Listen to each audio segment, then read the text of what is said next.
thing pop up. There we go. Give you all a moment just to hide or press OK.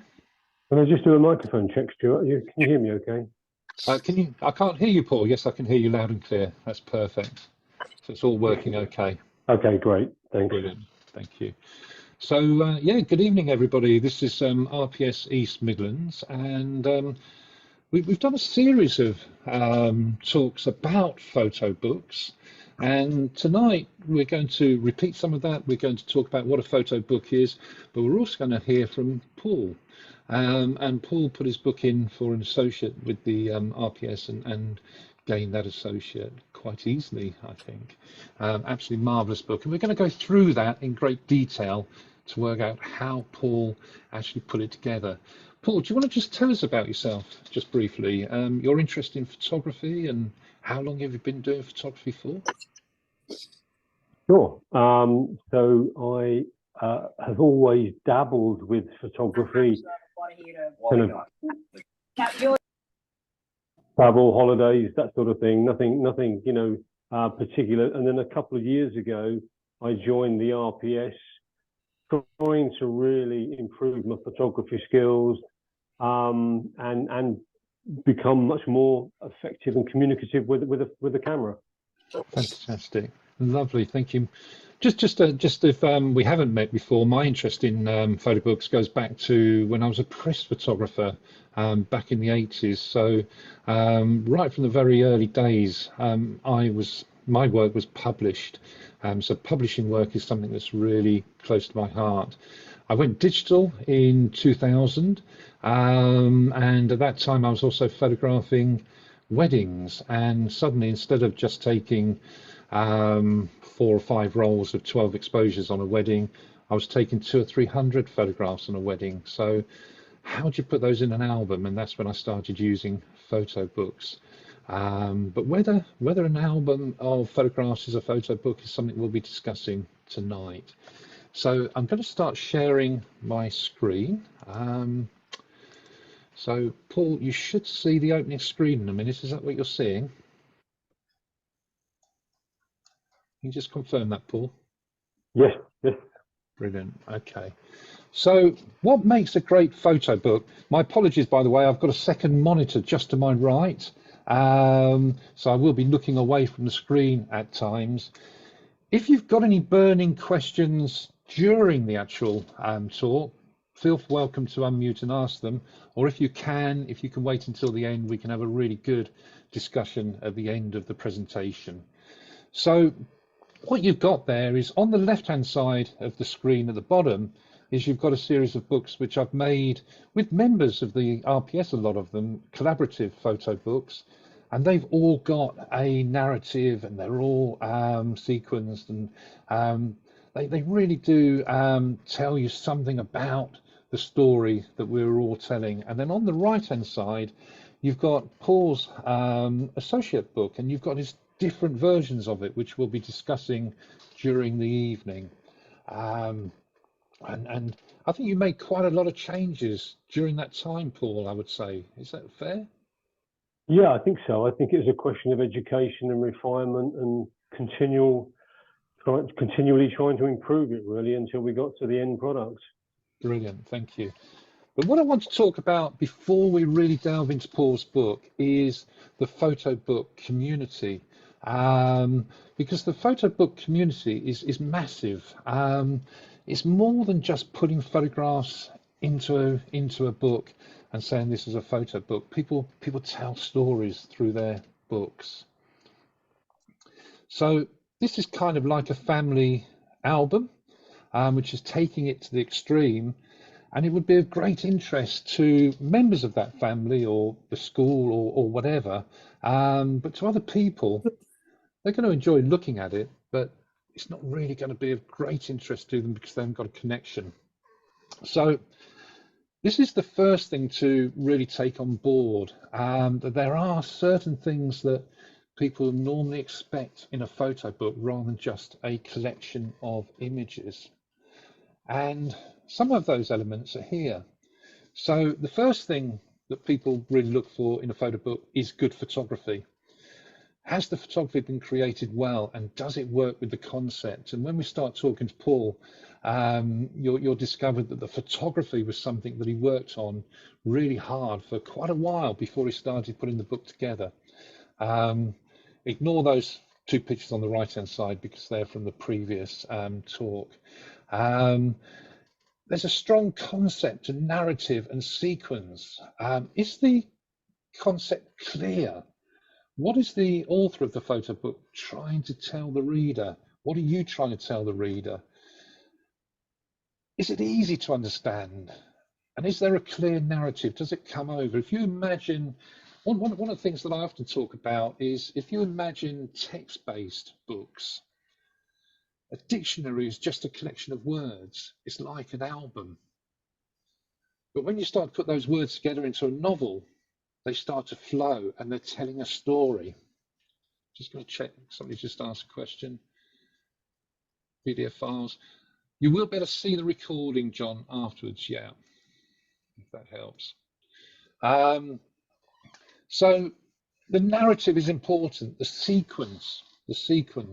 How are you going to show the photographs? So in that text-based book, if you remember back to when we were children and we were reading Secret 7 or Famous 5 or whatever, there were chapters and it flowed. One chapter went into the next. And if you start to dissect a chapter, you've got different paragraphs and sentences and words. It all flows. It means something.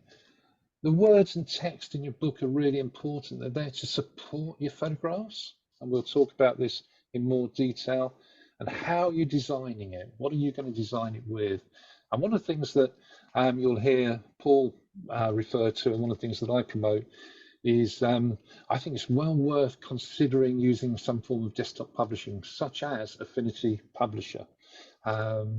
It's a really cost-effective bit of software, very similar to Adobe InDesign. So these are really important things to consider. So the Photobook community, if you can, get yourself down to one of the photo book festivals or exhibitions. Every year there's one down at Bristol. Happens at the Paintworks where the RPS is based, and it's mainly organised by sorry. Yeah, what was the software recommendation, Alex? Yeah, it was Affinity Publisher. We will talk about it in more detail as we go through. So Nightting Parr really heads the Books on Photography exhibition. 2024 dates are 19th to the 20th of October. And it really is worth going to. You will see hundreds and hundreds of photo books, and you'll be able to talk to the people who produced them and why they produced them, what the story was they were telling. And we're talking about photographers from all walks of life, from the academic world, from Magnum, people like us, just who enjoy doing it as a hobby. It's well worth trying to get down to. But there are festivals all over the country, and there's a Northern Photography Festival, maybe not quite as big as Bob, I'm not sure, I've not been to it yet. But I'm going to talk about a few of the photographers and photo book makers that I've met at BOP, so you can get an idea of what people are producing. And the first person is this guy, Jem Southern, Professor Jem Southern. And that's a photograph that I took of him at BOP in 2022. Now, Jem, he's retired now as a professor, but he has made some marvellous books over the years, and it's well worth trying to get a few copies of them. But they're also on Vimeo. So let's go over to Vimeo and just have a little look at one of Jem's books on there. And this is Four Winters. So I'm just going to play through that, and I just want you to watch to see how the book flows, the photographs, how they flow through. It's got those dead pages at the start, just to sort of break you into the images.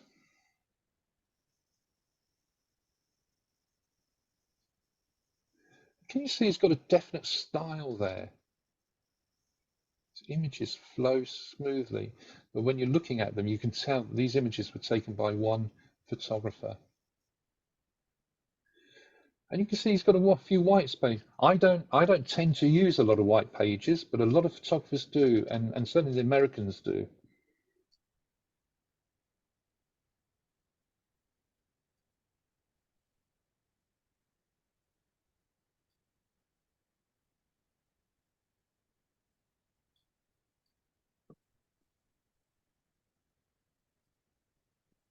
Now, what I will be doing is after the evening, when I send you a link to the presentation, is I will also send you the links to all of these websites which I'm showing you tonight. So you'll better watch them again in your leisure and really concentrate and ask yourself what they're actually producing in their books and whether you would like to produce something similar.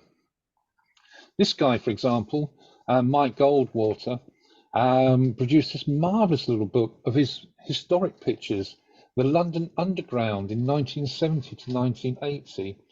And this is a book which I think you can buy for about 15 or 16 pounds. There we are, 16.95, and it's produced by Hoxton Mini Press. And this I think this is all about nostalgia. It's all about nostalgia. I'm sure many of us will have gone on the London Underground in the 1970s and 1980s. And when we start to see these photographs, it will remind us of what those times were like. So obviously, he was taking these photographs at that time, and we might not have that archive. But the photographs that we're taking today will be somebody's archive in the future. So making little photo books really preserves your images rather than just sitting on your hard drive. And you can see here, it's just a mine of different photo books that you can spend time looking at and getting a feel. You see how he's designed the pages here. He's got a portrait and the little headings there, where they are. And this consistent design is quite important when you start to talk about your flow rather than haphazard design. How did you find that, Paul, about redesigning book number 2 compared to number 1 in the design element? We'll talk about this in more detail later on, but have you got a few thoughts at this stage?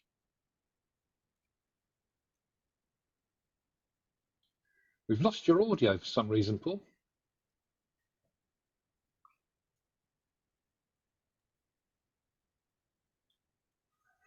Okay, I'll carry on, but maybe if you unplug and plug back in your USB Huda.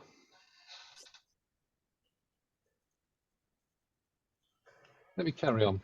So let's go back to the presentation.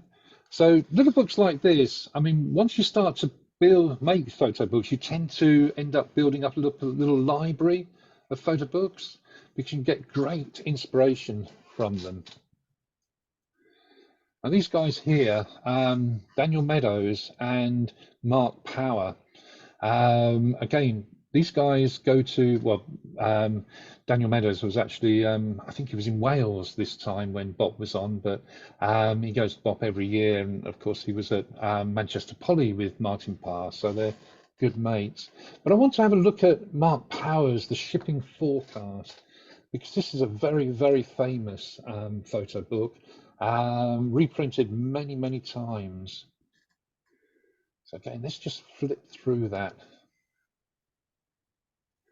And what Mark was doing here was looking at the actual shipping forecast of the day, and he wrote down the actual forecast of the day underneath the photograph that he took on that day. So it's little things like this which really engage the reader, the viewer. And you can see his images here from the 1990s.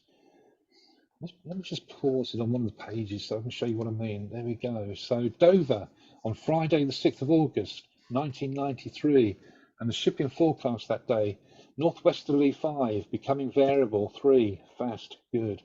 I mean, what a great little idea. It's nothing special, is it? But a marvellous idea. And the images are just phenomenal. And can you see Mark is using this sort of American style of the white pages, separating them. So that was Mark Power. And these are photographers which I can't recommend enough for you to have a look at. Daniel Meadows, you'll hear me refer to him quite often in my talks because I spent a day with Daniel about 2014, and he really helped me develop my practice with my personal work. I'd always taken photographs from other people as a professional, and he introduced me to this idea of personal work. And his website is just beautiful. These are all books, these are all my books that I've got. You see how he's developed, and it all revolves around when he graduated from Manchester Poly He bought a double-decker bus, JRR 404, and spent a year traveling around photographing just normal people, strangers. And I'm just going to show you his website just for a moment. He's revamped it recently, and he's got all these different projects from the 1970s and 1980s and 1990s. And many of these he'll have put into little books. Cafe Royal, marvelous collection of little zines.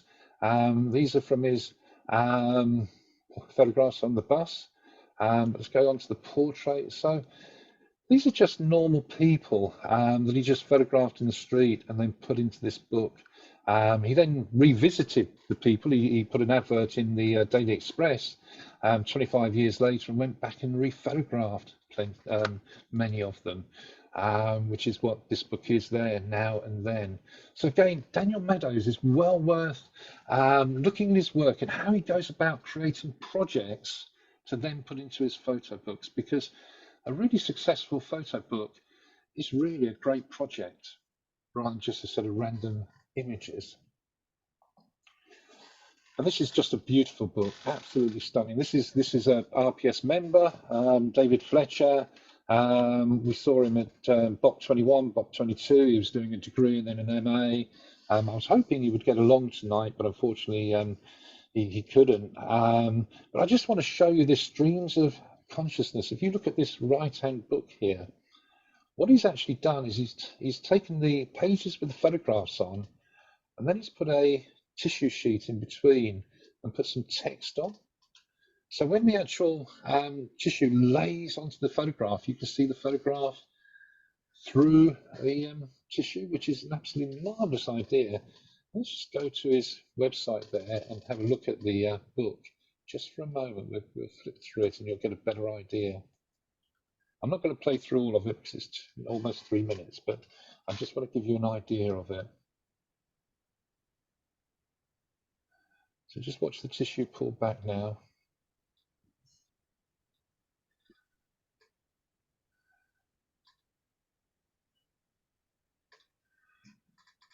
And what he did here is his first main artist book was on Irish linen, and then these are more commercial books that he's produced that are affordable. But can you see how it works, where you've got the photograph, then you've got the text. See the photograph underneath it, and then you move that over.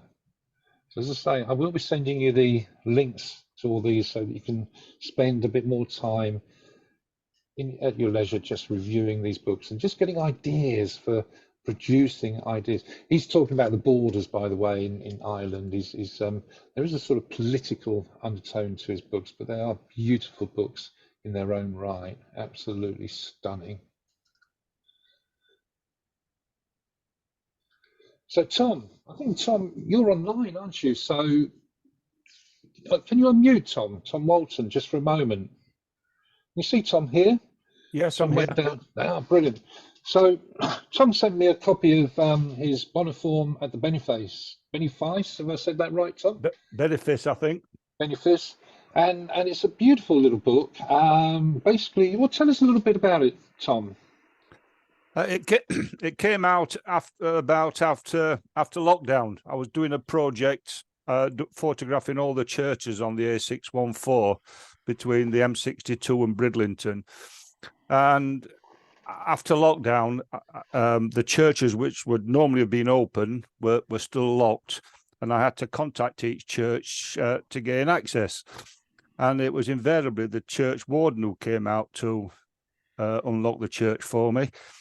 And I'm a church photographer. I want nice, clean images, and the church wardens just wanted to talk to me about the church, and they were really lovely people. And as the churches opened, I started meeting more, like the ladies who did the flowers, and I went to a couple of coffee mornings. So it quickly dawned on me that my next project had to be the people who make the church function and make them work. Yep. And that's what I've been doing for the last sort of 2 years. Fantastic, well done, thank you. And you went down to BOP to meet photo book makers and look at photo books. What did you learn from that visit, Tom? one, you have to travel an awful long way to see this number of photo books. You can't go to a bookshop and find them. So that was the encouraging, and it was lovely. I've never been seen that many photo books. I was spoilt for choice, and had a lovely time rummaging around. I got some Daniel Meadows books, and I got other Martin Parrs and stuff. And it was interesting because it showed me that nothing was off limits. Everything would make a photo book. The simplest thing is this one. It's a painter and decorator who photographed, like they say, it's like watching paint dry, but he used to photograph the paint drying and what have you. And I was fascinated by the concept and the fact that it was using wedding album staples to screw them. Yep. And I bought one, and before he handed it to me, he tore the front cover, which was the front cover, which is wallpaper. Okay. So he tore down the middle to uncover the title, and I thought that was absolutely fascinating. Yeah, something you won't forget. And it just made it. And I look at that book and I think that's brilliant in its simplicity and its visual impact. Fantastic. I didn't go to any of the lectures while I was there. I got my wife with me, and she's not very patient with talks and going to churches and things, so I limited it to the bookstores, and I spent ages there. Yeah, I bet. I loved it. Bet. Well, thanks so much, Tom. It's really nice to get that feedback about Bot. It's really worth going to, and I think your book is beautiful, and what I really love about your book is the amount of people in there, and this is one of the things about the photo books. They just sit on somebody's bookshelf, and then somebody pulls them out in 50 years' time, and sadly, we'll all be gone in 50 years' time. But your book tells these stories.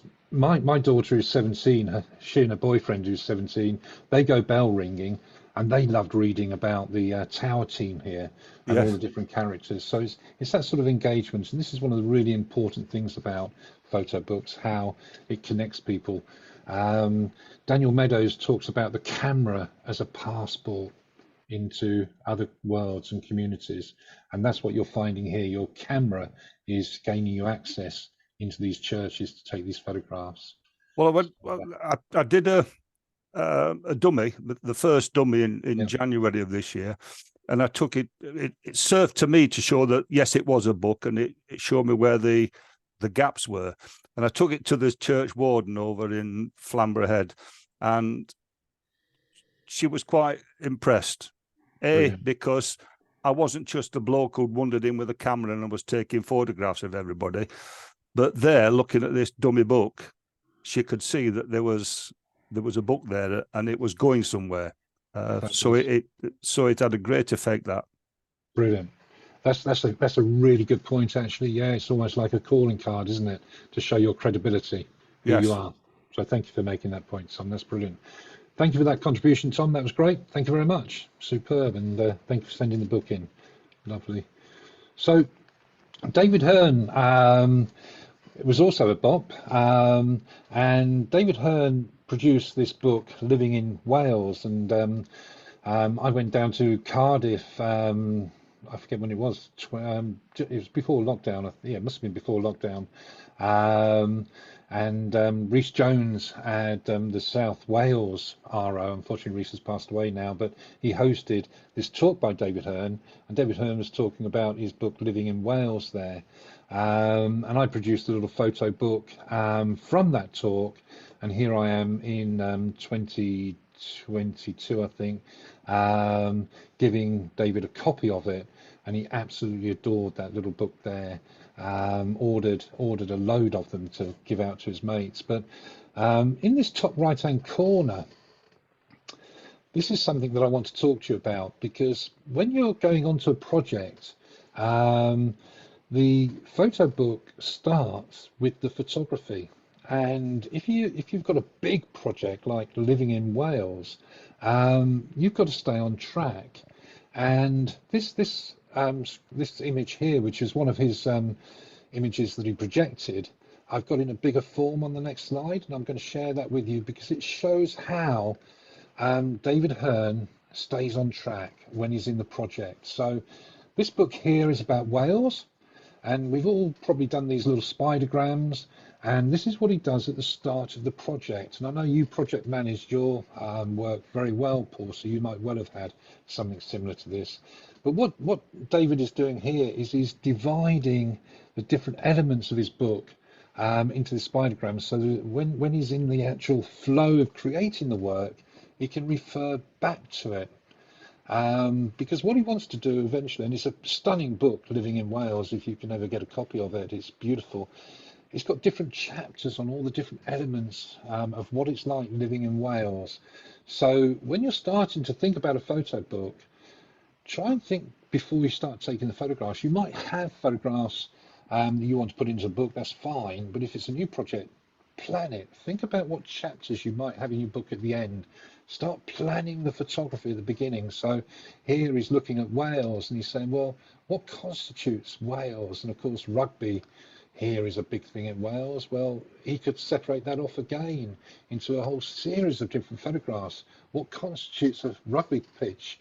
You've got your rugby game, you've got your players, you've got your ball, you've got the ground that they play on. Who cuts the ground? Who feeds people? You've got the spectators, all these different photo opportunities which eventually will go into your photo book. So the planning of the photo book starts very early on if it's a new project. So just remember this diagram as we're going through. So we're on to Paul. Paul, it wasn't your first book that you submitted for an associate, was it? Do you want to tell us about this first book that you created? Indeed, indeed. Can you hear me okay now? I can, yeah. Fantastic, fantastic. Okay, so yeah, in the autumn of last year, October 22, I submitted the photo book that you see here, which wasn't successful, but it was one heck of a learning curve for me, and I'm really pleased I went through that loop in terms of applying myself. It was the first time that I put my photographs in front of someone independent and had their critique and their response on my work. So it was a huge learning curve for me. My objective was to explore the local city of Bath, where I live. Myself and my wife moved here in 2012. We knew it was the World Heritage Site, but we didn't really know why or what that meant. And I used the photo book to really kind of explore the city, explore the heritage of the city. I wanted to include people because I feel quite strongly that an architecture, a building exists for people, to people enjoy, to people to work. So just taking lots of pictures of buildings didn't really float my photographic boat, so to speak. I wanted to go deeper than that. But I think the issue with the first book was the response that I got in particular. One comment was some of the images are too dark, and we can talk about that workflow and why and what we did about that. But I think the major element of feedback from the RPS in not awarding the distinction was basically saying, trying to do too much. Yeah. And I think you can see in the examples along the bottom, I've gone from architecture in the middle to street photography on the left. On the third, you got, I love the picture of the cyclist with the blurred background, but it could be anywhere on the planet, couldn't it? So I can now look at my own work. And whilst I was quite proud of that photo book and what I achieved, I can also now see its weaknesses. Did I answer your question, Stuart? Yeah, spot on, Paul, and you're absolutely right. I was chairing the assessments on that one, and it was that you were trying to do too much. You were trying to do too much. You were showing too many different elements. Um, and there is a great saying in photo books, say more about less. Yep. So think about your concept and make it really tight, and then you can start to build a narrative around that. And it was a great shame, actually. Richard Hall, you're online tonight, aren't you? Can you remember this first book, the assessment? Yeah, I can. I did the one-to-one, and as Paul said, he was trying to do too many things. It lacked cohesion because he was trying to do architecture, and there was a Fibonacci sequence, and it was just too much, and not doing enough about anything in particular. It was just if you read, I know you can't see the micro print there, but basically in the introduction, I say I'm going to talk about the Georgian architecture. I'm going to talk about the Roman archaeology. I'm going to talk about the Abbey. I'm going to talk about you just read. If you read those words, it's exactly what Richard's saying, and it's just trying to do too much. Yeah. I think there's a volume called War and Peace, isn't there? I don't know if anybody's ever read it, but I know I've never dared to. But yeah, it's that sort of thing. Any other thoughts on that, Richard, at all? Yeah, I think what you're coming to is that Paul would never have made the second book without making the first book. And this is something that we're always saying, that people, the first ever book that they make, they think that made a book, but you wouldn't do that with photography. And it's an incremental process, isn't it? It is, yeah, absolutely right. And there is there obviously with companies like Blurb. Thank you ever so much for Richard for that. That was great. We'll bring you back in later on if that's okay. It is very easy just to set up an account with an organisation like Blurb or whatever. And I've used Blurb. I used Blurb back in 2005. They brought out a little 6-inch book, and it was marvellous. And for a wedding album, it was superb. But there is that sort of process with photography. If you went out and bought a camera tomorrow, you know you've got a lot to learn about photography, and it's the same with photo books. But honestly, Paul, everybody loved the first book. The images were really interesting. It just didn't, as you now know, flowed because it tried to do too much. So let's move on from that. But this was your, sorry, we won't move on from it yet, because this was your statement of intent, which we've covered a little bit, haven't we? You spoke about this, all these different ambitions to all these. You could create a book on almost every single one of these, couldn't you? Yeah, exactly. I mean, so that last paragraph, World Heritage Status reflects eras of Georgian, as well as exploring both Roman and Georgian history. Here I say I'm going to explore Roman history, Georgian history, and the medieval abbey, and bring people into it as well. So in that one paragraph, as you say, that could be 4 photo books, not one. With these, yeah, and the problem comes in that when somebody's looked through the book, when they get to the end of the book, they're thinking, what have I just looked at? So we just can't take it in. We just can't take it in. So that was the first book, and it was beautifully printed. There were some great images in there, but it just tried to do too much. So this was some of the feedback that you summarised. It wasn't successful. Skilled architectural work. We could all see that you were a great photographer. There was some really, really great architectural photography there. Some really positive monochrome edits. This isn't the official feedback. This is your summary of the feedback, Paul, that you sent me. Yep. Some of the images were too dark, and we're going to talk about that because there is a difference when we're creating our images on screen. We're working RGB, and we've got all these marvelous monitors which shows great colors and great depths of black and great whites and detail in white.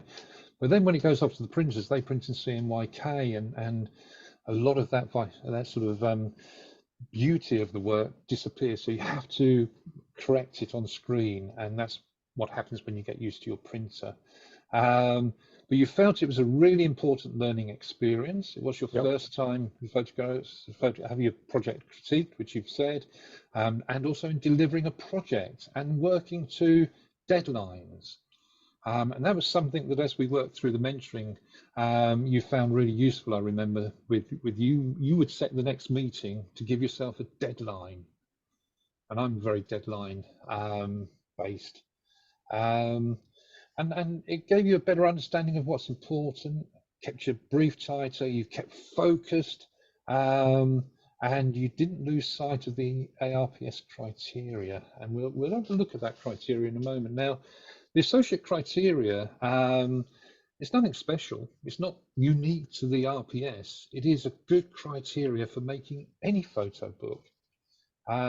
Let's have a look at it. So a photo book is a concept-led book that uses photography as a medium of visual communication in its own right. So you're trying to communicate something. Photo books are based on an idea or a concept. And when we start to talk about Paul's idea and concept for his second book, you'll see what we mean there. Not only the photography being aimed at the presentation experience of the idea or concept to the reader, it differs from a book of photographs where the book is a container for the photographs. You could call that a picture album, a photo album, a container for the photographs. What's looked for in a photo book in particular is attention to the book as an object in which the selection of images, sequence, scale, typography and materials are all carefully considered. All of this you can actually this has been copied from the RPS criteria on the website, which is what I wrote back when we launched the photo book genre with Peter Hayes and Andy Moore. So all creative decisions are under the control of the applicant. All forms of photo book are acceptable, including hard or soft cover photo books, zines, handmade or concertina books. A photography-led photo book, which includes evidence of the following: a body of work which communicates an individual's vision and understanding. Well, I think you definitely had a clear vision and understanding with your second book, I would say, Paul. How would you summarize? How would you summarize that? I think it was a question of deciding which. I wanted the second photo book to be a continuation of my effort around the same theme. And I decided to really home in on the whole kind of Georgian architecture aspect, and the element of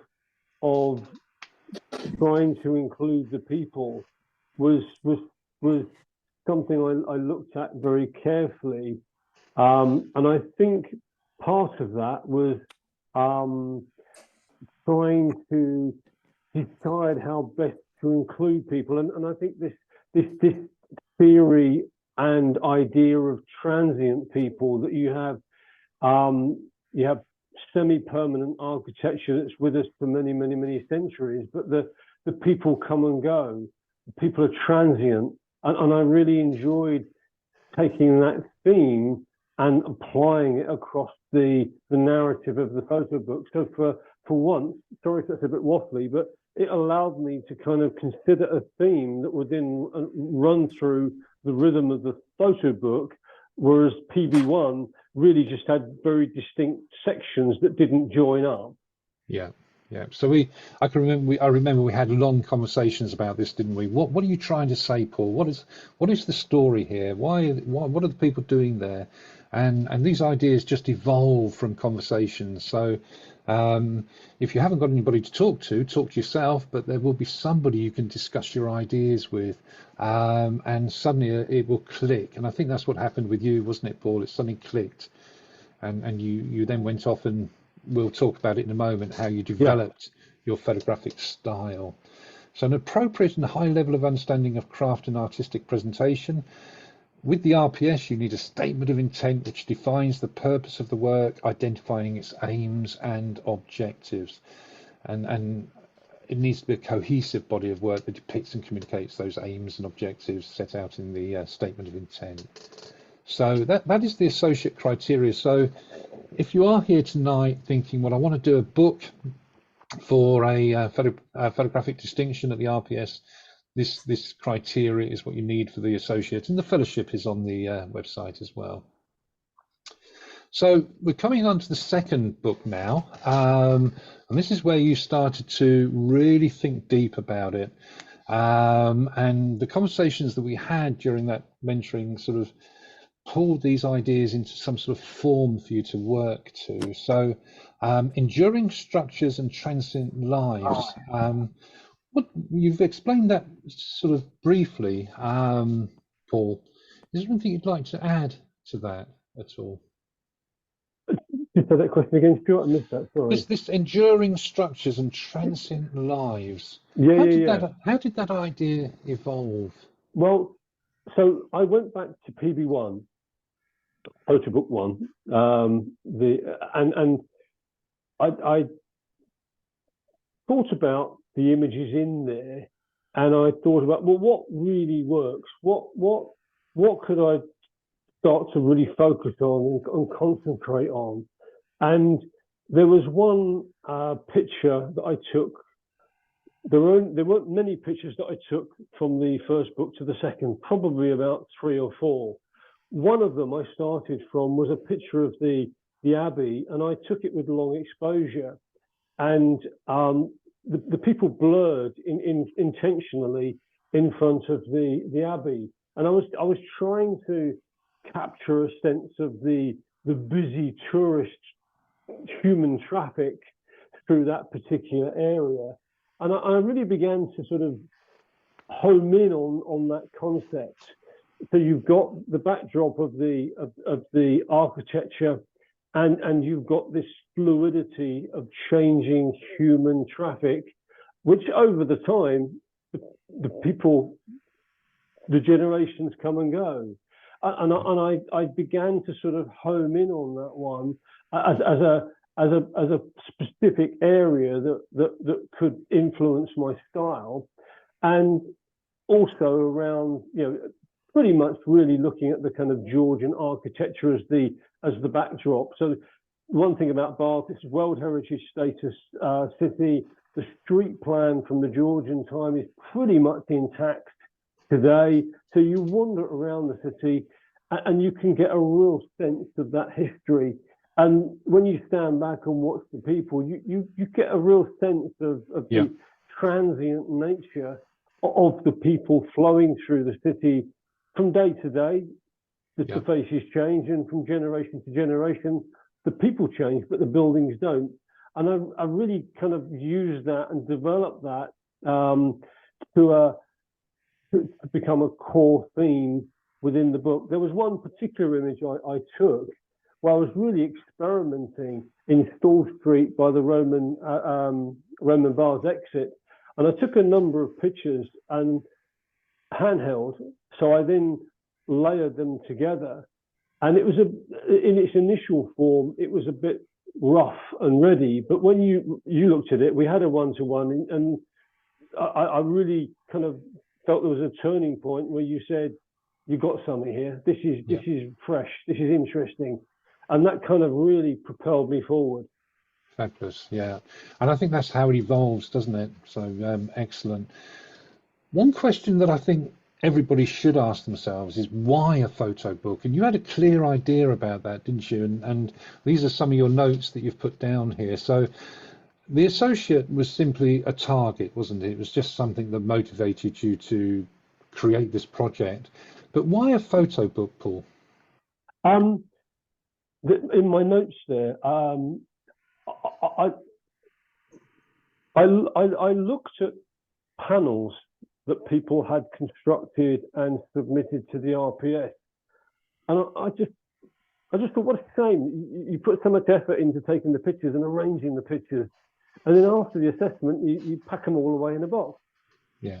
And I just felt that a photo book served a very useful purpose with an RPS distinction application, but it gave me something tactile. I could relive the experience.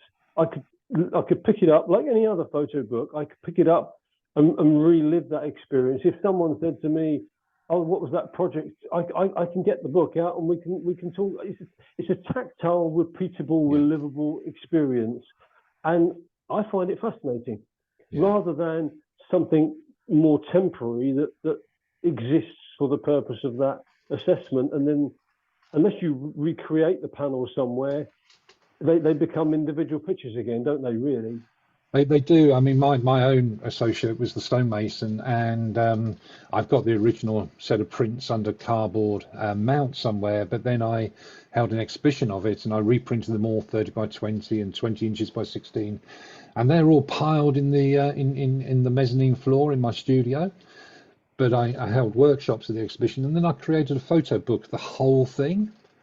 Now, I can take that book down to the pub, or I can take it in, I can put it in my bag, it can go anywhere with me, but I ain't going to take 30 odd prints and 15 under cardboard. I'm not going to walk into a pub with those under my arm. So you're absolutely right. It's something which you can share with other people in such an easy way, which is one of the reasons I really enjoy photo books. So here we are with you actually out taking photographs. Now, this was you practicing, isn't it? So this was a project that I ran down at Bristol Paintworks in May, and you came on it. It was part of the travel group. And Peter Range, you're on tonight, aren't you? You came on this walk as well. Are you there, Peter?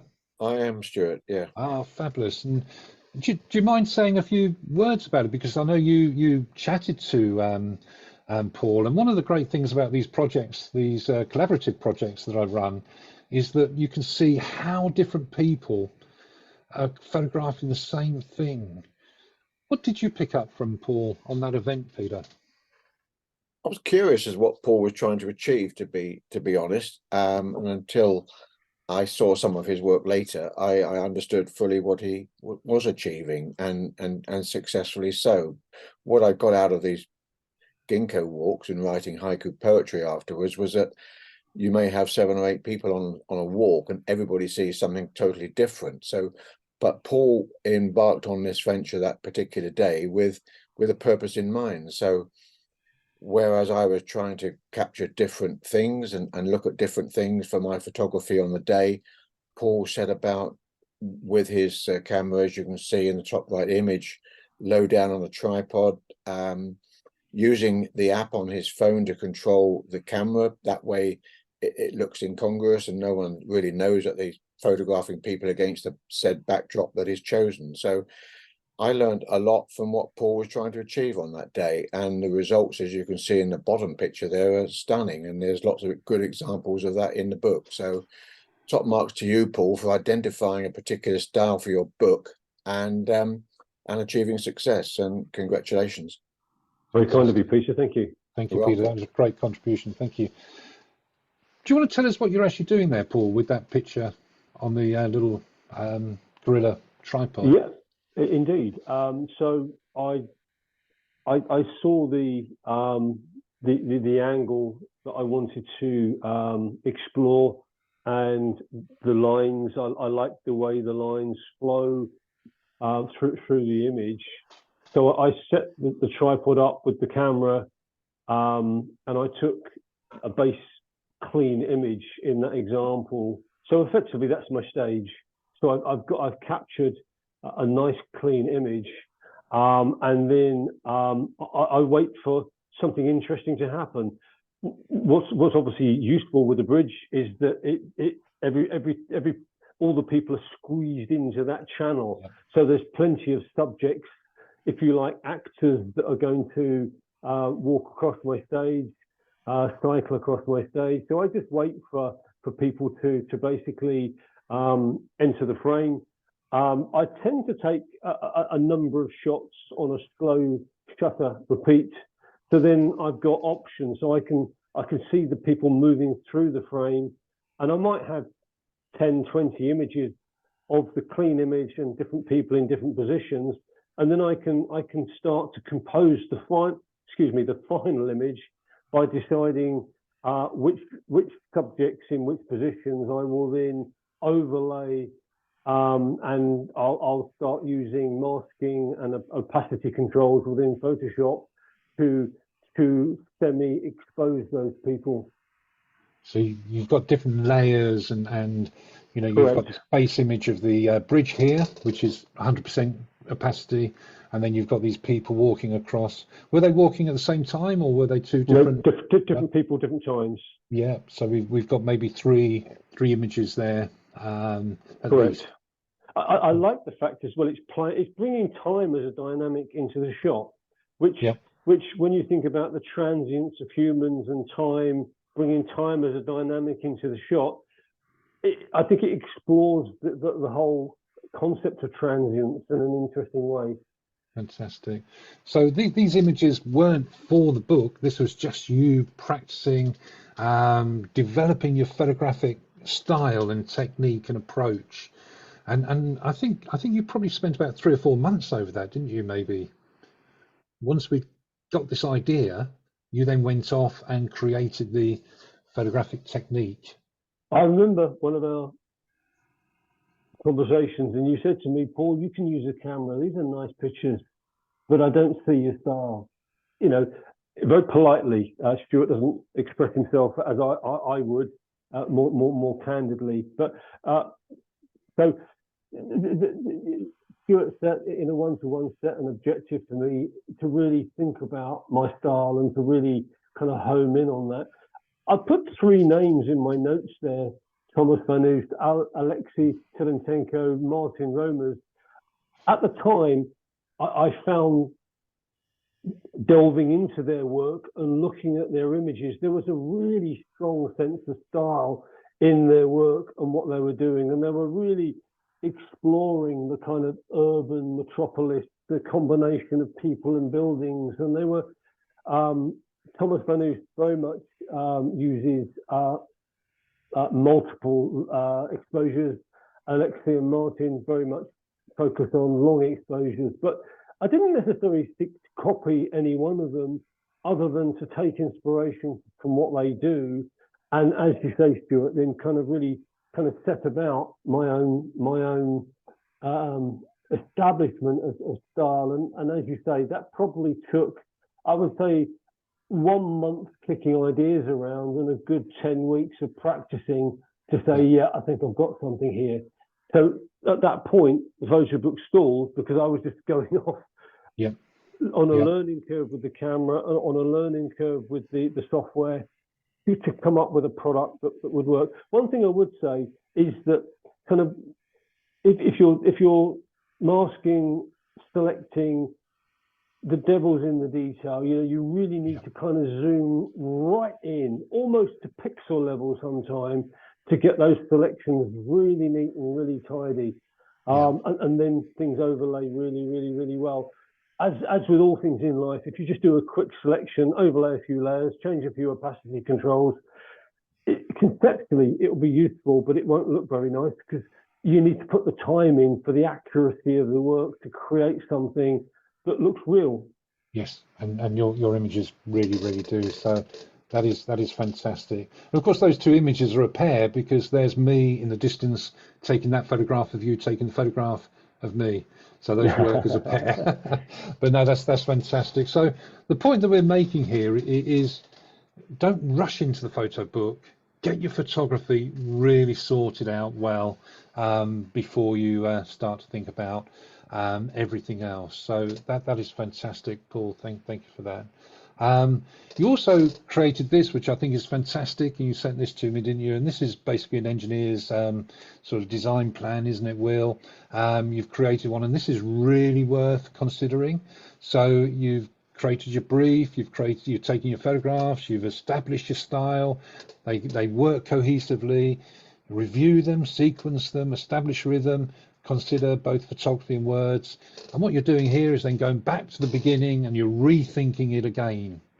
And that is so important. So don't just jump with the first idea that you get and get locked into it. Rethink, reflect, rethink. I think that's a great little plan there, Paul. Thank you for sharing that.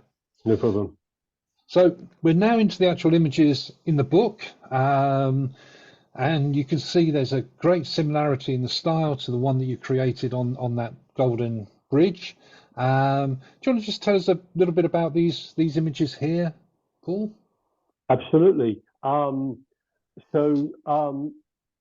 can see that obviously the figures are transient. They are semi-opaque. You can see through, and you can see the building, the architecture very clearly. So it really kind of gives a feeling of impermanence of the people.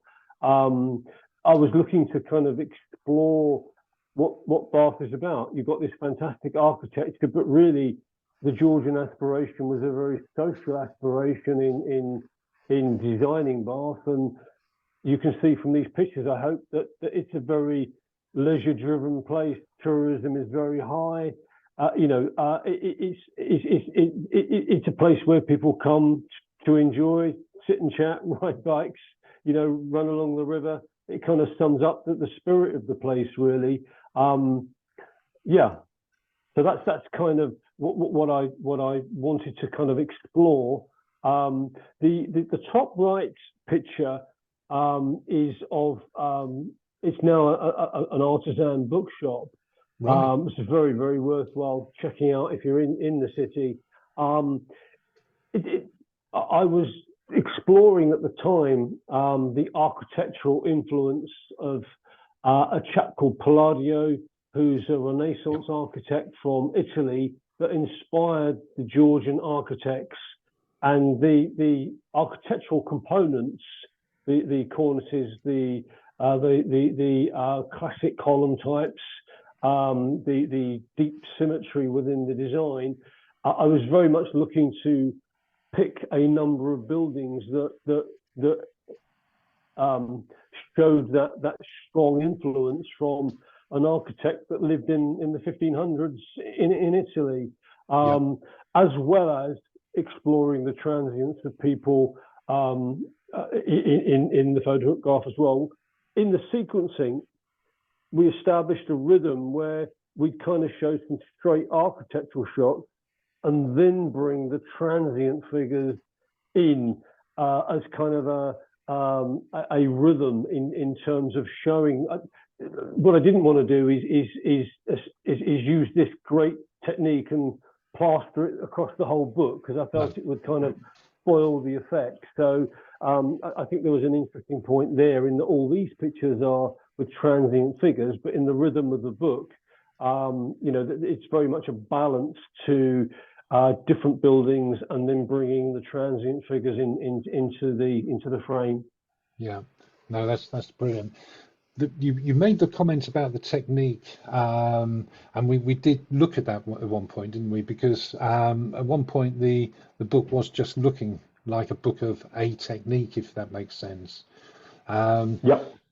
Richard, you quite liked the technique, didn't you? Can you tell us a little bit about what you thought about the technique? Are you still there, Richard? Yeah, I'm still here. Well, the first book was miles away from being successful, but this book was almost successful from the third page, because the images just seemed to meet the statement, and you actually genuinely wanted to turn the page to see what he'd done on the next page. I think there was perhaps one image that raised some debate, and it was actually the cyclist one. I'm not sure why. Can't remember why now, because I've seen quite a few books since then. Yeah. But this book reached the standard really easily. Yeah. The statement was very clear, and the photography was just beautiful. Yeah.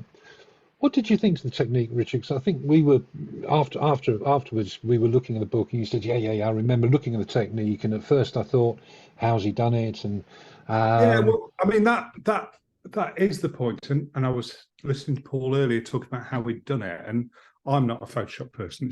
It's not my thing at all. And I did think when I saw the first picture, how's he done it? But by the third picture, I'd completely forgotten about how he'd done it, and I was more interested in what it was showing than trying to find the joins in it, if you know what I mean. Yeah. Can I just come in with a comment there, Stewart? Sorry, Richard. I showed the photo book to a neighbour who's not a photographer at all, And Richard's comment just reminded me of something they said, in that they enjoyed the book, and their comment was that the transient people bring the architecture to life. And that's how, as a completely non-technical photographer, that was their reaction to it, which pleased me immensely. I bet. Yeah, no, thank you for that, Richard. There was a couple of comments actually I was just reading while you were there, and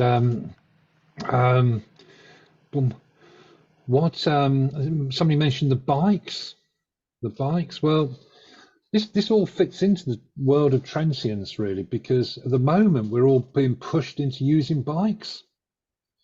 So you would want to get a lot of bikes in the photographs. I think in the photographs, I think that you've got lorries in the some of the photographs as well, vehicles. So when somebody's looking at this in 50 years' time, when the wheel has vanished and we're all riding hover bikes around, they'll look back at these photographs and see what life was like. So this comment about, does Paul like bikes? Yeah, absolutely. I think you do like bikes, don't you, Paul? But I think it's so important to get them in the photographs as well, to show what life was like with this architecture as a background in 2022. I think it's absolutely marvelous. So John has asked, are photo books just about unique techniques? Well, no, I would say they're not at all, John, but they are about engaging photography. So Paul has created a book here with a distinctive technique, but straight photography works as well. So I think it is both. I hope that answers your question, John. What we did look at in quite detail, if you can remember, Paul, is your architectural photography. Yes. And so even though it's about this technique of layers, if you look at this right-hand photograph as an architectural photograph, it's spot on. All your uprights, all your horizontals. And when you photographed, and you can't really see it, but this image here, you'll see it in a moment, you just got the angle perfect. So I can remember you were going back and retaking photographs to make sure that architecturally you really got them perfect as well.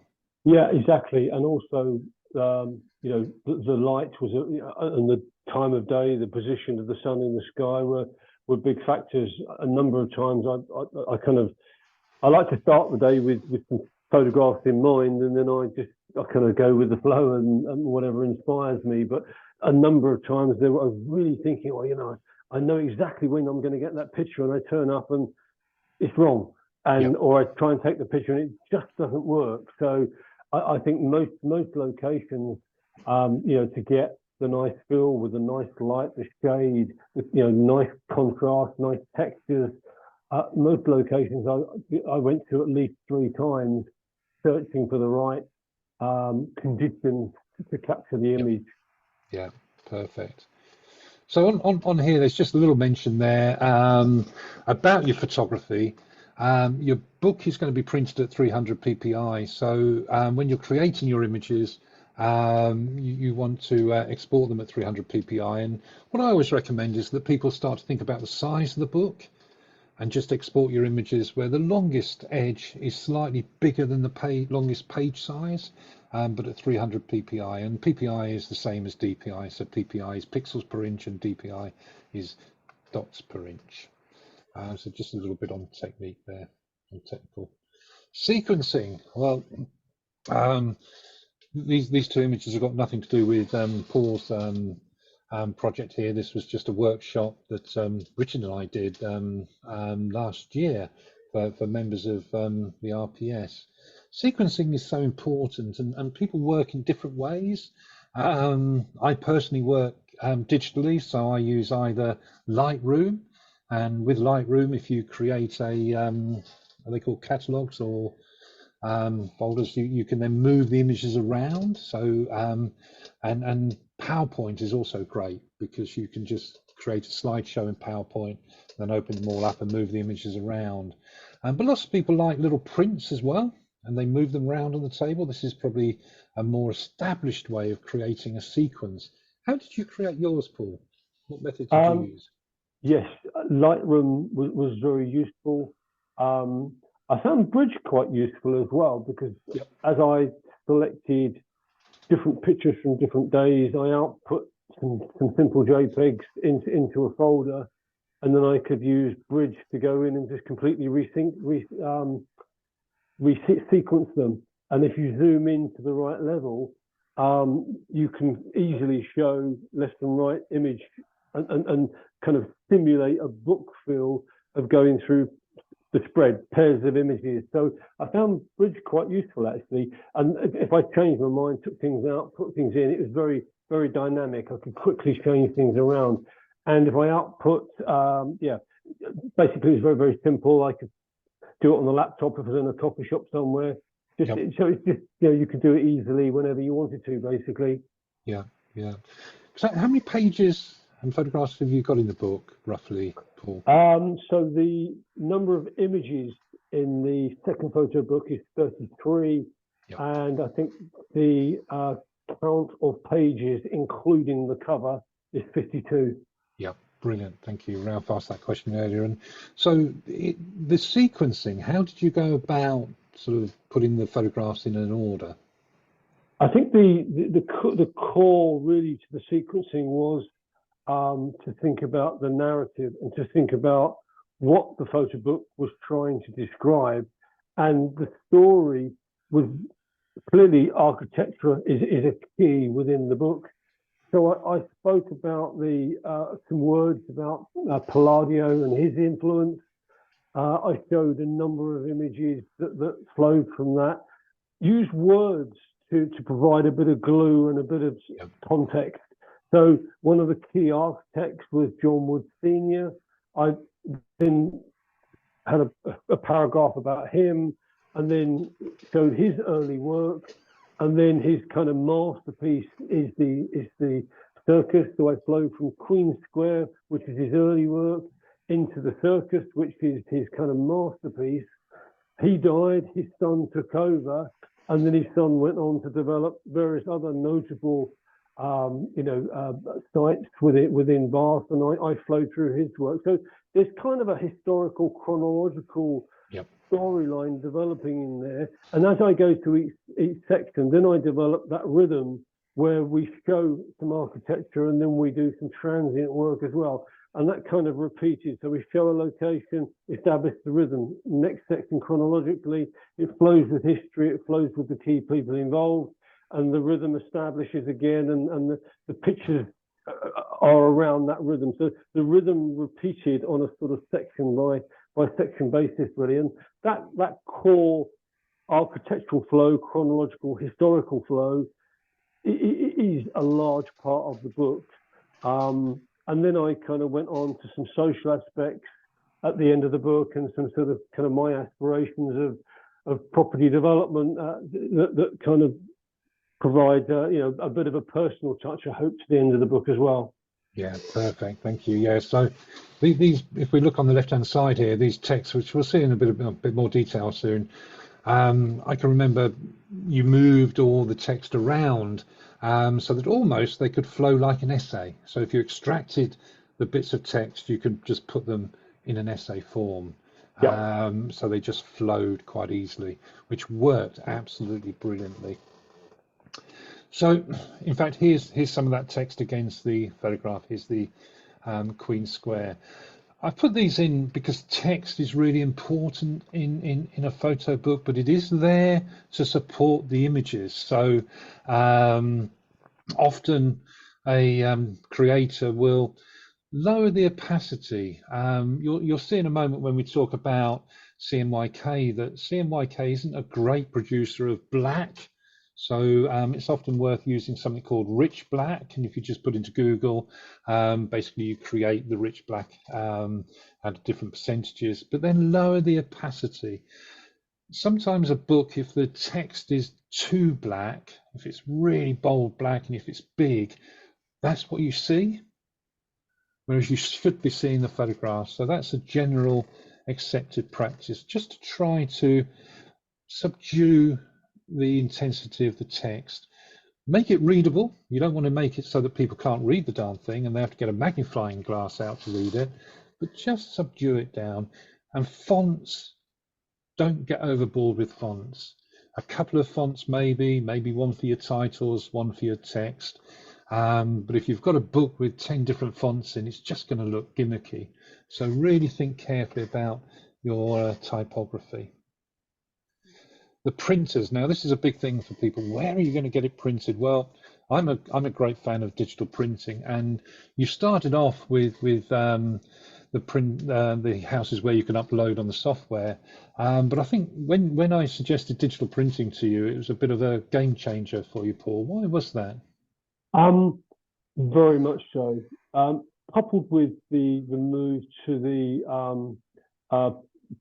publishing software as well, because the Infinity publishing software, because what I was able to do with the software and with that printing company is a much faster turnaround. What I'm trying to say is a big mistake I made with the first photo book is to kind of think, well, okay, you know what? I think this photo book looks great on the screen. I'll send it for printing now, and I'm done. No, big mistake, massive mistake. I didn't understand the technology that creates an image with light on my screen. The primary colors is very different to the CMYK, whatever the acronym is that the printers use. So the screen has light energy, and the more energy you throw becomes a brighter image, and all the primary colors together make white. If you print all the pigments on a page, it creates black. Paper reflects light, monitors transmit light. They're massively different. So you have to print something to work out how it's going to look. Yeah. And this Photobook 2 was a real learning curve for me, and the software and the company that Stewart recommended to me allowed me to fairly cost effectively create a book PDF, submit it, and within 4 or 5 days, I'd be leafing through the actual book. Marvelous.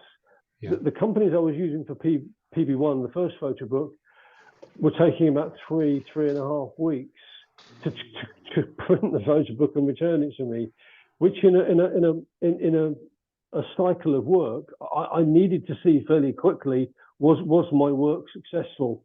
And using this digitalprinting.co.uk with the Infinity publishing software was a game changer for me. I was very much more able to quickly make changes, see the impact of those changes, and with Stewart's guidance is to adapt the pictures and optimize them to print them, because what looks good on the screen doesn't necessarily look good on the book. No, and we'll talk about the last 2 minutes.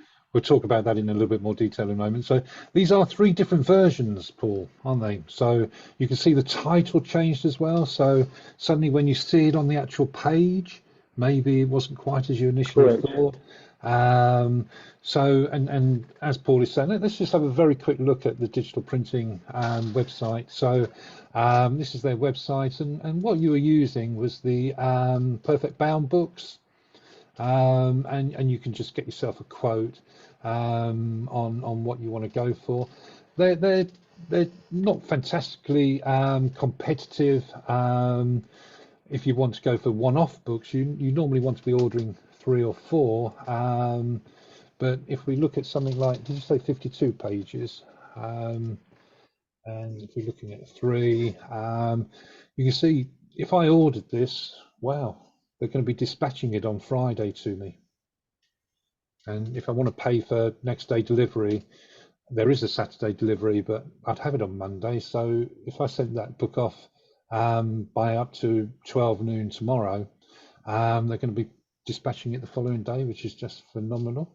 And look, 3 copies of your 52-page A4 book is £36. It's not horrendously expensive. So by being able to reprint those, print those dummy copies, those early copies, the versions, and then reflecting on them just helps you so much. And you get used to your printer then. You know how your photographs are going to come back to you on the page. And we've mentioned Affinity Publisher. This is the Affinity Publisher front page. It's very similar to InDesign. and it's quite simple to use once you get your head around it, but it probably needs a little bit of teaching. Would you say that's right, Paul? Yeah, I would say so. I think it's quite intuitive. A little bit of guidance on, prerequisites of bleed space. Why do you need to define bleed space? How does that work within the printing process? That sort of thing. Probably an hour's overview, and you'll be up and running. Yeah. Now, to give you an idea, InDesign is fairly expensive to rent. I think it's about £20 a month. But Affinity, in Affinity Publisher, which is an established company. It used to be Serif, but I think it's about £50, isn't it, or something? The price might have just changed, 60 or something. But you've bought the software outright. Then you own it. There's no more paying a monthly fee for it. Nope. And I've used it since it was in the beta version, because it's a great tool. I teach Affinity Publisher now because people can afford it, whereas InDesign was really made for the professional market. And all their upgrades are free. And I think they brought out version 2 after about 3 years, and you had to re-buy it. But it still wasn't that expensive. Preparing it for print. So we've touched on a few of these things already. So Paul was saying that he originally used Bob Books. Bob Books I've used. I used those in about 2007. Saw them advertising on the back of a bus, and I produced a few wedding albums with them. You've moved on to Microsoft Publisher, which you felt was a step forward, but it lacked a little bit of flexibility and control. And then during our course, I recommended this Affinity Publisher. And this is where we touch on this bit about CMYK. Now, people they really get sort of confused and worried about this CMYK. Basically, Paul already touched on it. And what happens in principle is that if you just create your images on screen as you normally expect them to be for printing or for viewing through a projector, for example, they will potentially come back and they'll just look muddy and flat in the book. So my rule of thumb is to make them bounce more. And that's what you're saying here. Because you were using monochromes, black and whites, you made your brightest areas brighter without losing detail, of course. Your darks, so you had more contrast because the contrast would go in. If you've got a Mac, one of the latest Macs, you can look at color spaces, and you can open as color sync on a Mac. If you open that up, and we did this down in Plymouth when the visual art group, one of the speakers there showed us this, and I asked him to show it against CMYK. If you imagine a football as being the color space of Adobe RGB, CMYK would be a little bit bigger than a tennis ball type thing. It's so much smaller. It's that difference. So you lose your colors. So if you add colors and contrast on your screen, you'll be okay in your book. So don't worry about people who sort of try to edit their photographs on the monitor in CMYK. It makes it quite tricky. Your best bet is to get used to your printer. So just to summarize what we've been talking about, Paul's second book, you said you did more about less. You made a precise objective and narrative. You created a distinctive way of creating your photography. Now, you used a technique, but your distinctive way could be the angle that you shoot at or the time of the day that you shoot at. But you really need to make some interesting photography. You refine the process by practice and reflection. You change your software to make it a more appropriate software for creating a photo book. You created the text to support the images, and you didn't allow that text to dominate the images. And you created a sequence that flowed and made sense. So you designed a book that proved very successful. What are you going to do next, Paul? Well, I had an idea with when I first started on this journey that wouldn't it be great if I could submit a book of quality to the RPS? That's taken me 2 years. But I always wanted to kind of, rather than move on to another project, I wanted to evolve that project further. And I really like the idea of testing myself to try and create a book that not only satisfies an artistic panel of judges, but actually try and take it to the marketplace and test the marketplace. So if I could develop the content further, enrich the content with more, a greater variety of image types, still adhering to the same core principles, develop the book so it's more appealing to a wider audience, effectively is what I'm trying to say. And I've got a couple of draft ideas in chapters 2 and 3 there. Then I think maybe I could create a book that I'd be willing to self-fund, self-market, self-publish.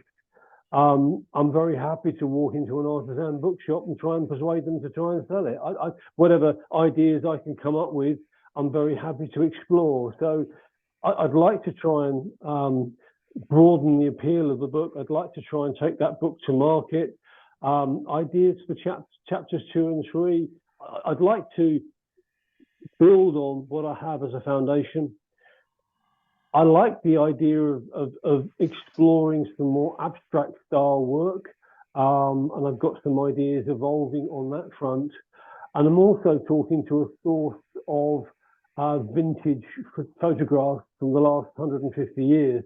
And I'd really like the idea of juxtapositioning some really antique pictures, possibly from the 1890s, 1880s. A lot of the street format in Bath is consistent now with that time. So I can almost recreate a like for like, using my transient style, my artistic style, and juxtapose my images against the historical images. And I think from that, it hopefully would create something that would appeal to a broader audience. So moving beyond the kind of RPS brief, but trying to improve and take the product to market. Does that answer your question, Stuart? It does. I mean, I think you've probably got a book that you could almost take to market now, but I think that is a great outcome because it means that this journey has been really successful for you, and I think it's really enthused you and inspired you to think this way rather than just saying, I've got a set of pictures, let's put them in a book, put them in there for a distinction, and happy days, I'm an associate. So I think that is a fantastic outcome. Let's just have a look at the book in more detail because you've put it on Behance, haven't you? So it's here. Let's just go through it in a little bit more detail, and obviously anybody can go to this link, and I'll send you the link out so you can go to it. We'll just scroll through, so you've got your introduction there, and this is how you laid out some of the pages. Let's just play this through. That gets bigger.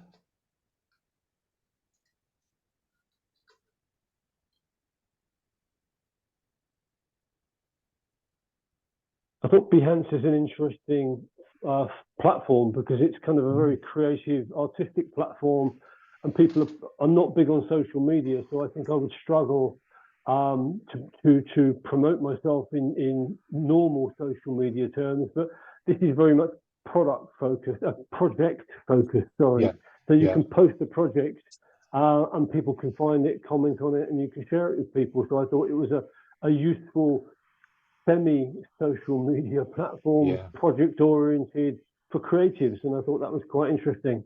Definitely, so absolutely. No, that's a very good point. These, you see, are very important images. You've got vehicles, and how much longer will we be allowed to drive around in vehicles like this? You know, what is going to happen to vehicles, say, in 50 years' time? Will people look back at your book and say, crumbs, is that how they used to get from A to B? We've no idea, and I'm sure if somebody was looking at an image, a book like this shot in the late 19th century, and everybody was riding around on horses. It's the same sort of experience. Absolutely, absolutely. Yeah. So, yeah. Brilliant. So fantastic. So what I'm going to do now is I'm going to go through the questions on the chat line, but I'm also going to stop sharing and invite the audience to ask any questions that they might have. So has anybody got any questions they'd like to ask Paul about his journey with this photo book? Overall, Paul, how long did it take you? So I started to think about the second photo book really seriously in January of this year, and I got it ready for submission in September. And what about the first book? First book, about 6 months, but I really underestimated the need to go through iterations of printing and to check the printing, to check the, as Stewart said, the images, some of the images were too dark, were too muddy, and I ran out of time to correct that. And I submitted the book, and that was a fantastic learning curve. So I didn't allow enough time with the first book to go through the iterations and print cycles to check the print, refine, and print again. I ran out of time. About overall 2 years. Overall, for 2 books, 2 years. Yeah. Thank you. Yeah, good question, John. Thank you.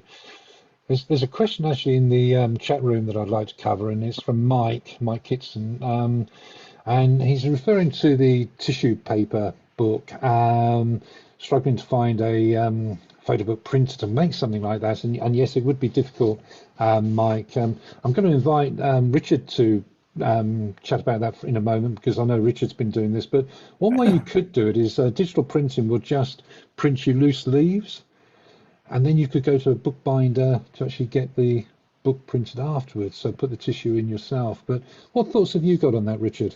Yeah, I did a book actually with the prints on tissue paper, and it's a nightmare basically. You can't do it inkjet; it just leaks ink all over the paper. You have to use laser jet, and it's really difficult. I eventually printed mine using laser print and then spiral bound it, which was quite successful. But you'll struggle to find a commercial printer to print on tissue paper. Yeah, but there's always a way of doing it. It's just there's always compromises, and unfortunately, when you see a really high-end photo book, you don't appreciate how much money they've spent to produce that book. Yeah. So these things can be got over, but they can be quite tricky. So again, creating that sort of process. So any other questions from anybody to ask of Paul? Yeah, I asked a question earlier on about photo essays. Yeah, very much so. Yeah. Right, and how that might help you in consideration eventually of doing a photo book. Yeah, well, I'll answer that question if that's okay, Paul. If you put in Daniel Meadows' photo essay, Daniel Meadows has got a video about this on it's either YouTube or Vimeo, but Daniel Meadows, the photo essay, and the photo essay is something that he and David Hearn based the documentary School of Photography on. And a photo essay, which is what John is talking about, is and you'll hear Daniel Meadows talk about this in more detail, is where you have a series of shots. So you have your establishing shot. So that library, that artisan library, Paul, if you were doing a photo essay on that artisan library, you might have the establishing shot being the external shot that you were showing in your book. But then your next shot might be going in the entrance. And then you might have a shot of somebody doing something, and then 2 people doing something together. So you're starting to tell a story in a series of photographs. And the way that Daniel Meadows describes it is, and the way they taught it on the School of Documentary Photography, was that 5 images is probably a good little number. of images. If you can't tell it in 12, you probably can't tell the story. So a photo essay, you could do a photo book of a series of photo essays. So if Paul wanted to create a book of, or if anybody wanted to create a book of 12 buildings in Bath, then you could create a book of 60 images of 12 photo essays. Does that help, John? So your photo essay could almost become a chapter in the book, and you could repeat that photo essay. You say Daniel Meadows is on the internet. Can I access that? Yeah. Let me just see if I can find it for you for a moment. Sorry, No, that's all right. No, Daniel Meadows. We were coming this, Stewart. Myself and my wife were in London recently, and we went to the Centre of British Photography, which is in Germain Street, parallel to Piccadilly. And there's the Centre of British Photography has got the basement is a Daniel Meadows exhibition. Yeah, fantastic. Thank you, Paul. Yeah, because at the moment, or this year, it was his 50th anniversary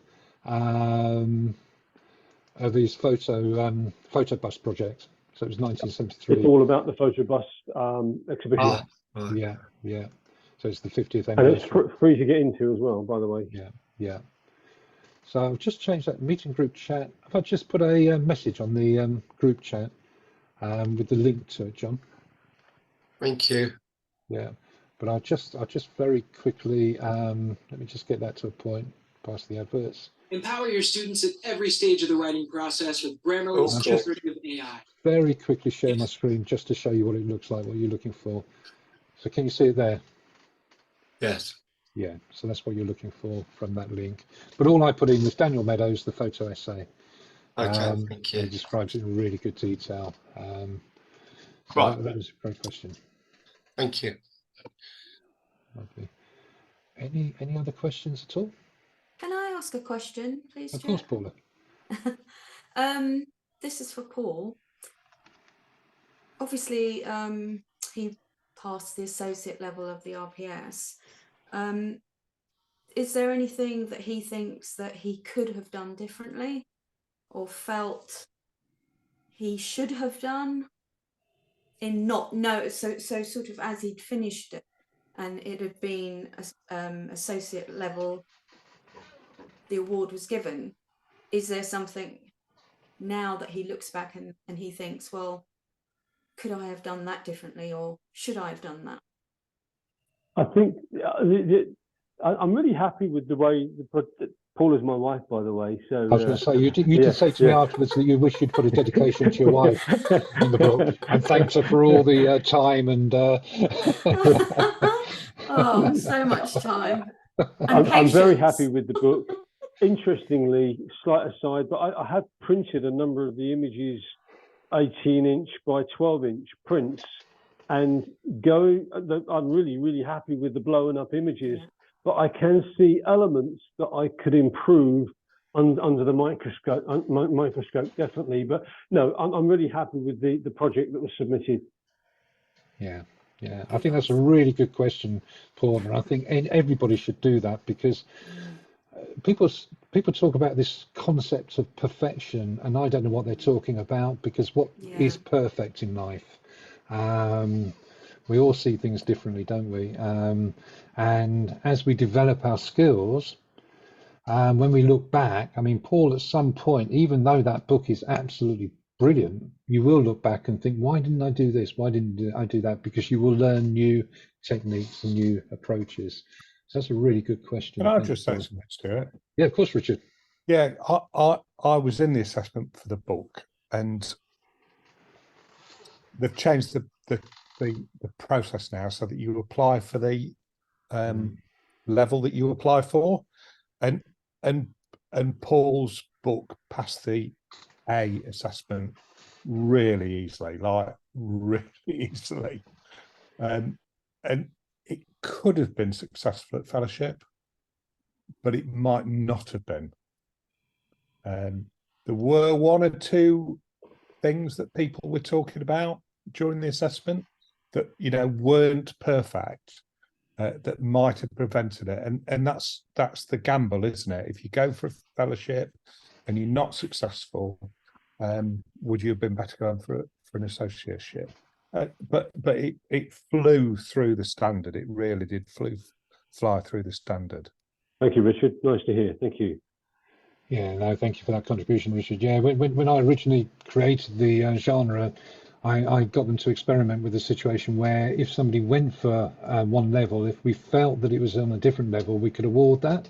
Fiona, you're online, aren't you? Fiona McGowan, are you there? Stewart, Yeah. I'm here. And that's exactly what happened with Fiona. She was in one of those assessments where she submitted for associate, and her approach was so distinctive. You weren't there, so you didn't actually physically walk out, but you walked out with a fellowship. Were you on the assessment panel with Paul's book, Fiona? Can you remember it? No, I wasn't actually. I was in Scotland. I wasn't able to attend. No, I didn't think you were there. No, but so yeah, I mean, I have used the word distinctive a couple of times, so I kind of know where Richard is coming from, because this photographic approach was so distinctive. It's not what we expect to see. So I think you did really well. So thank you for that, Richard, and thank you, Fiona. So brilliant. Any other questions from anybody? Is anybody working on a photo book at the moment? Do they want to? Yeah. Anybody working on a photo book at the moment? Or Yeah, no, Nigel is. Yeah. Nigel? Yeah, me. And Mike, you are? Yeah. Yeah. Has there been anything tonight that sort of helped you in thinking about the book that you're creating, Mike? Definitely. I'm in the process. I'm waiting for my 1-to-1, which is probably at the end of this month. Okay. On it. And so I've in my head, I've pretty much got what I think is the final version, but that's in my head. Okay. Yeah. We'll see what happens on the 1-to-1 from that perspective. But it's interesting. I'm sort of thinking about it's the technical stuff around the printing. Hence partly the question I was asking. Because I'm definitely thinking I want a hard cover rather than a soft cover. Yeah. And I hadn't come across digital printing before, but they don't seem to do hard covers. No, they don't. No. There's a company called Mixam. Yeah. They do hard back or soft back. I've been using, or I've done a couple of trials with it with Sol Digital. Yep. And I must admit, yes, they're pricey, but I'm getting what I want. Yep. Yeah. I'm getting back the vision that I've got in my head, which is good. Brilliant. But I'm using Affinity as well. But also their software is just as good to a certain extent as using Affinity. Right. And you can chop and change around with the sequencing quite happily. A bit like Bob Books, which I used a lot. Yeah.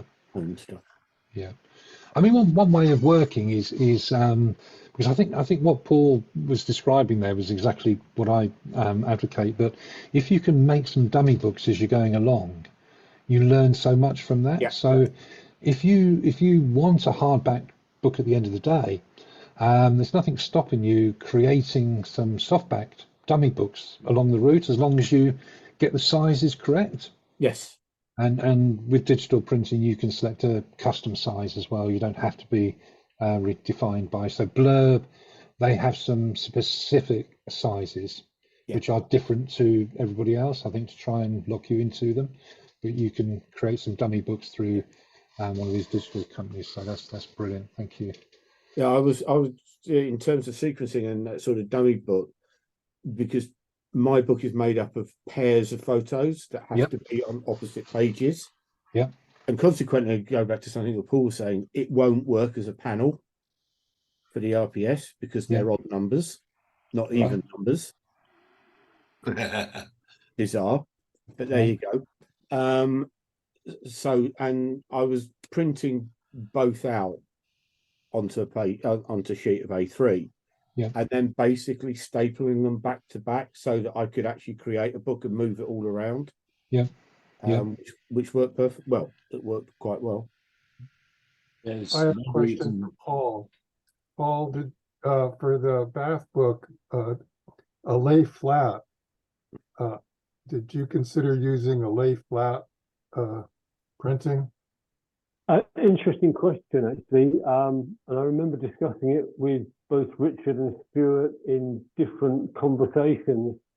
I think the lay flat book felt more like a kind of albumized type product, perhaps for the wedding market, perhaps, it felt like a commercial product rather than a traditional book. And I wanted to create something that people would read and look at as a traditional book. The one challenge there, of course, is that the traditional book, you lose if you print close to the center, then you start to lose photographic content in that gutter. So you have to kind of manage that. I did one picture, which was 8 pictures stitched together of the circus panoramic, and in the middle is a huge tree.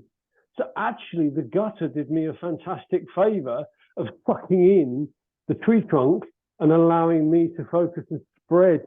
So I think the traditional book is what I wanted. I just had to manage some of my images to suit that. And I felt, if you go into an artisan bookshop and look at all the really high-end books for 100 quid or more, they're all very, very high quality traditional books. It's got that look and feel. I think it's what people expect, and I've grown to love and really appreciate. So I don't think I would want a kind of latest fashion of books. I wanted something more traditional. Yeah, can I just say something, Stuart? Yep. Yeah, I mean, if you go to Bristol on Photobooks, there's probably 2,000 books there, 1,000 books there, and there isn't a single lay flat book there. There's stitch books, there's staple books, there's books printed on toilet paper. There's everything that you can imagine, with gutter, without gutter, but you won't see a single lay flat book, not one.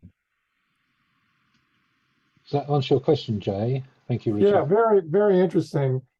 I think from this discussion, lay flat is really to emphasize the photographs.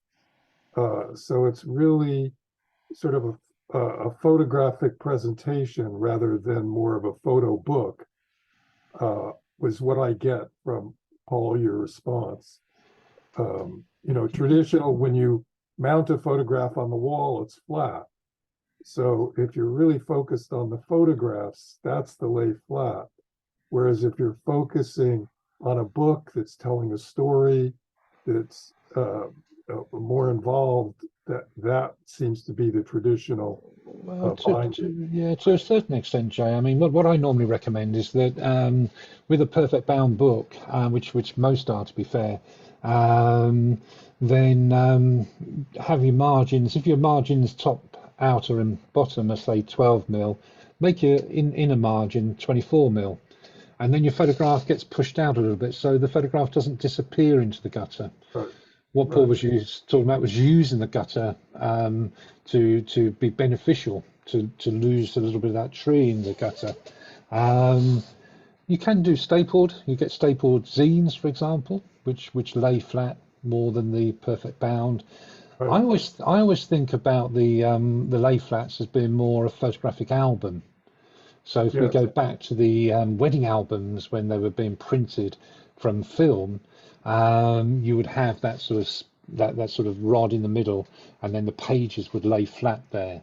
So the lay flat from Bob Books and places like that really emulate the photo album. And as Richard says, if you go to somewhere like Bob, to a festival, you just won't see any layback. Photo. That's fascinating. I'm fascinated by the fact that Bob had no lay flat. That's fascinating.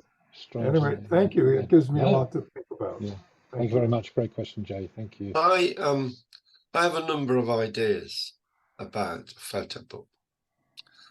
But there are two things worrying me. One is I don't know whether I'm good enough. And the second thing is, where do I go from here if I've got these ideas? Who should I go and talk to? Who should I approach? What should I do next? What have you done so far, John? Thought about it. Okay, okay. No, I have actively thought about it. Yeah, yeah. I've got ideas running in my mind. I've done like the mind mapping for a couple of things. Yeah. So, and even if I don't do an associate, if you like, yeah, I'd still like to attempt to do a photo book. Yeah. Drop me an email after the event and I can have a chat with you on that, John, and give you some ideas to do. What I would recommend is just doing a small photo book initially. Yeah. So maybe just a little zine, a stapled zine. That's why I was thinking about the essay bit. Yeah, absolutely. We can talk about that in detail. Yeah. Thank you very much. Yeah. David, you've got your hand up. Question. Hello. You asked the question early on. Had we got anything from this? Yes, I have. Yeah. I'm in the early stages of planning a photo book submission. I ran some images past others in the nature group recently, and they said it would not stand for an F panel or an A panel because they were disconnected in many ways. The reason they are disconnected is that they are inspired by a piece of literature, and without the text to give them context, they don't flow. So it's been very, very useful to hear the comments today, and I'm going to continue with a project which is probably going to take me another 12 months to collect all the images because they have to be collected over a number of calendar months. Yeah, fantastic, John. Yeah, great idea. And that's where a photo book can really work. And the photo book, with the RPS, the photo book is the genre itself. So it doesn't matter whether they're nature or documentary or contemporary, it's the photo book. So you can build that sort of flow based around that story that you're telling with your images. So yeah, great outcome. David, you've got your hand up? I have, yes. Evening, Stewart. I've done a couple of books, having done your course, one of which I'm relatively happy with, the other which is in the bin, or was in the bin.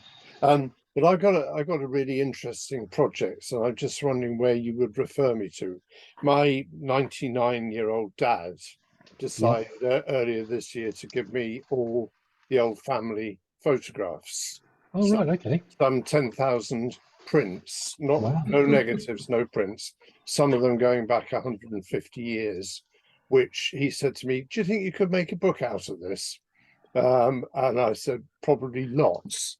But where would you go to get an idea of how to put that together? He's also written 180 pages of text to marry it to, which I want to combine together. Right. Are there good exemplars of the people who could point me? I'm having real difficulty marrying words to images. There is, and somebody mentioned it in the chat, Ewan's Bibliotech website. Have you seen that at all, David? I subscribe to that. Well worth doing that. But with what you're talking about, you've got a fantastic heritage, package there. Yeah. And the RPS has got a heritage group, and there's a young photographer called Simon Hill who is very much into heritage. I think he's got a sideline as the president of the Royal Photographic Society. So Simon might well be worth contacting, but I think what you've got to really maybe focus your mind on is we all think about editing as picture editing in Photoshop. My wife was a sub-editor on a newspaper, and her role was to actually throw loads of the images out and get it into a little project. So with the huge amount that you've got at the moment, I think maybe the first thing to do is start putting them into groups and try and work out what stories. I've done that, and he was a diplomat in Iran when the Shah was overthrown. So that's a 3-year period of his life when there was huge international change from every Western country brown nosing them to then the Ayatollah coming in. So the massive interesting period historically. So I'm just going to concentrate on that to start with. Yeah, sounds brilliant. It's like a Vivian Mayer sort of catalogue, isn't it? Well, yeah, brilliant. So yeah, I mean, drop me a line on that, Dave, because that's quite complex. Yeah, but, I mean, it's processing the images, because some of them are prints which are very badly damaged, 2 inches square, that kind of thing. Yeah, gotcha. Thank you. Yeah, I'll drop you an email. Thank you. No problem. Thank you. Richard, great question. Great opportunity though, David. Richard, I think you were asking a question, Richard Gibbs. Yeah, you're muted at the moment, Richard. Yeah, Richard, you've muted yourself. Simple question. Is there any guidance on the balance between text and photographs in the photo book genre? It is kind of what works. So Fiona, are you still with us? Or have you? I know you said you had to go away. Yeah, okay. Fiona's, there was very, very little text in her book. It was all about the concept. Oh, yeah. So it's really what's appropriate for the project you're creating. Have you got a project in mind at all, Richard? I have a project in mind, which is my wife is severely affected by dementia. Okay. And, one project, and this is not really a work in progress. It's just an idea. It's a series of pictures of her as she has suffered from this disease, with text which actually explains the whole process, and it could be quite text heavy, but on the other hand, it doesn't have to be. No. Would it count against it if it was text heavy? It's a hard question to actually answer. I mean, if the I realise the whole thing is about photography, so it's not really about the text, but at the same time. Yeah. I mean, what's your view on that, Richard? Yeah, well, the actual assessment process, as you know, is there's 4 assessors, and we spend the whole morning looking at the book. So each of us spends 30 minutes with each book, or up to 30 minutes with each book. So each book is looked at sort of 2.5 hours, and then we do the assessment in the afternoon. And marrying text and an image is difficult, but we wouldn't necessarily need to read every word anyway. And if a project calls for lots of text, then it calls for lots of text, doesn't it? And I don't think that's an issue, really. If it's appropriate for the project, then lots of photo books have got essays, and I've got lots of photo books that I've not read the essays, and some I have. But if you're going to pair the image with the text, don't be too descriptive and too preachy. Marrying image and text is a perennial problem, and each project stands on its own. But no, if it requires lots of text, then give it lots of text. Someone asked about sugar paper theories earlier, and is it a photo book? Well, it is a photo book, and it's a world-class photo book, and that's very text heavy. But you can still enjoy the book of the photographic journey as you go through the book. Yeah. Thank you. Thank you, Richard. Yeah, the key, what Richard was talking about there, Richard, was that if you feel that you have to write loads of text to describe the photograph, then it's probably getting a bit too text heavy. But if the photograph and the text, if you think about a newspaper article, the newspaper article doesn't describe the photograph and the text all work together. It's one of the things when Peter mentioned the haiku workshops that I do. What we're doing there is we're writing haiku and that's inspired by the images, not to describe the image, but to work as a pair. So if you've got a chapter which is like a year in your life with your wife, there's going to be a fair amount of text, isn't there? I mean, this is why it's fluid at the moment, because I have one project which is literally a book about my wife's disease, but the other project is a photo book about my wife's decline. And I think my feeling is that a small amount of text is probably going to yeah. I mean, it sounds like quite an emotive subject, and you know, somebody needs to feel that emotion. So yeah, I think you're on the right tracks there, Richard. Very much so. Thank you. Thank you. So brilliant. Some really good questions there. Any other questions yet, Peter? Put your hand up. Yeah, I'd kind of like a view, perhaps from you and Richard. Is there a misnomer about handmade photo books versus perfect bound books? I mean, on the RPS assessment page, Facebook page, there's a lot of discussion about handmade books and how good and there's many good examples of handmade books which have got distinctions, but equally there's as many perfect bound books with distinctions as well as spiral books that Richard's produced. So I'm kind of interested to know what the RPS assessors think about this, because it is personal choice of the author as to how they produce their book, and of course Richard and his colleagues assess the book as a whole product and not necessarily about the way it's bound. No. There's no preference for anything, Peter. And in fact, on the first assessments, somebody put a stapled zine in for a licentiate and was awarded an associate. It was about West End stories. It was a stunning little book, a zine. Yeah. So the way that it was created was that it wanted to bring in all sorts of different types of photo books, and that has been working. There has been a tendency where there's been successful handmade books. There was one which the creator had made the pages out of the plants that he photographed.